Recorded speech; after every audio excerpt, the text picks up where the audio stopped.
let's talk about a powerful, life-saving idea. It's so simple, it's actually revolutionary. To stop a killer disease, you don't always have to know what it is, you just have to know how it moves. This is the story of public health. So it really all boils down to this one question. Think about it for a second. In a world before we had microscopes, before we even knew what a germ was, how on earth could you fight back against these invisible killers that were just sweeping through entire cities? Well, the answer is a way of thinking that has saved millions of lives, and it's shockingly simple. You don't wait around for perfect final proof. You act on the patterns you can see, on the evidence that's staring you right in the face. And believe it or not, this idea is anything but new. It's the very foundation of public health, and it stretches back for centuries. It's a story of seeing a problem and finding a solution, even when the why of it all was a total mystery for decades, sometimes even longer. I mean, the time lags here are just astounding. We're talking as far back as 400 BC, when Hippocrates first suggested, hey, maybe there's a link between our environment and our health. Then, fast forward to the 1700s, James Lind figures out that citrus fruits stop sailors from getting scurvy, but the actual thing, vitamin C, it took almost 200 more years to discover that. Edward Jenner used cowpox to protect people from smallpox decades before we even had a concept of a virus. And Ignaz Semmelweis proved that handwashing saved lives long before germ theory was even a thing. In every single one of these cases, it was observation that led to prevention, long before science could finally explain why it worked. So this brings us to a really crucial point. What is public health exactly? I mean, how is it any different from the doctor you go see when you're feeling sick? At its very heart, public health is all about prevention, but on a massive scale. It's not just about treating one person who's sick, it's about keeping the entire community, your neighborhood, your city, your whole country, from getting sick in the first place. Okay, here's the key difference. Your personal doctor, they focus on you, the individual patient. Their job is to diagnose and treat your illness. But public health professionals, they're looking at the whole population. They use data to see the big picture, to analyze patterns, and to stop disease before it can ever take hold. You could say public health is kind of like the doctor for the entire community. So how does all this detective work actually play out in the real world? Well, let's open up a couple of landmark case files where these health detectives use nothing but data to solve deadly mysteries and, honestly, change the world. Picture this: London, mid-1800s. Cholera is just tearing through the city. It's absolutely terrifying, mainly because nobody has a clue how it spreads. The leading scientific theory at the time was something called miasma, basically the idea that the disease was spread by bad smells or polluted air. But one physician, a man named John Snow, he just wasn't buying it. He didn't rely on theories, he relied on data. He did something so simple, yet so brilliant. He went street by street and put a dot on a map for every single person who had died from cholera. He was looking for a clue, a pattern in the chaos.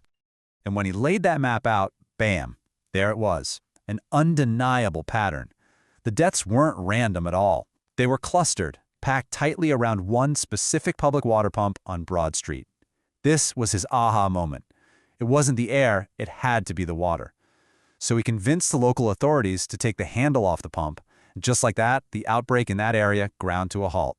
And here's the part that'll blow your mind. John Snow stopped a cholera epidemic without ever seeing the cholera bacterium. His data proved how it spread, and that was enough to save lives. It took almost 30 more years before science could finally prove what was spreading. Action before proof. It's a perfect example. Around the very same time, a completely different medical mystery was unfolding in a top hospital in Vienna. It was a tragedy. New mothers were dying at a horrifying rate from something called puerperal fever, and nobody knew why.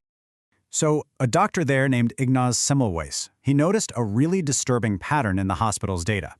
The maternity ward run by the doctors had a dramatically higher death rate than the one run by the midwives. He asked a simple but crucial question. What are the doctors doing that the midwives aren't? The answer was chilling. They were coming straight from performing autopsies in the morgue to delivering babies, without washing their hands. Semmelweis had a theory that what he called cadaverous particles were being transferred from the morgue to the mothers. His solution was, for the time, totally radical. He made all the doctors wash their hands in a chlorine solution. And the results? They weren't just good, they were immediate and dramatic. The death rate just plummeted. And yet, and this is the unbelievable part of the story, Semmelweis was mocked. He was ridiculed. His career was destroyed because the medical establishment was just so offended by the idea that they, these esteemed gentlemen of science, could be the ones carrying death. It took 50 years, half a century, for Louis Pasteur's germ theory to finally, scientifically prove what Semmelweis had already proven with simple data. So this whole detective method, observe, analyze, act, it didn't just stop in the 19th century. Nope. In fact, it became the absolute bedrock of modern public health. I mean, think about the 20th century. This exact same approach gave us some of our biggest health victories. Observational studies by Dahl and Hill clearly linked smoking to lung cancer, which led to huge anti-smoking campaigns long before we understood every single cancer-causing mechanism. Researchers figured out that diseases like pellagra weren't infections, but were actually caused by poor diet. And early in the AIDS epidemic, it was data on transmission patterns that allowed for life-saving prevention guidelines well before the virus itself was fully understood. Okay, so after all of this history, what are the big takeaways? What can this teach us that's just as relevant today as it was back in 1854 London? First off, it teaches us that our health is profoundly shaped by our environment. The water we drink, the air we breathe, you name it. Second, and this one is huge, you don't always need to know the exact what to stop a disease. Just knowing how it spreads is often enough to save lives. Third, that simple data, when you collect and analyze it, can reveal these incredibly powerful truths about the health of an entire population. And finally, that this whole field, epidemiology, it's our most fundamental tool for protecting each other. You see, this history isn't just a collection of cool old stories. It's a blueprint. It's a roadmap for the future. And it really makes you wonder, what are the unseen threats of our time? From chronic diseases to the next pandemic, what problems are just waiting to be solved by the next Jon Snow using these same timeless methods of observation, data, and action?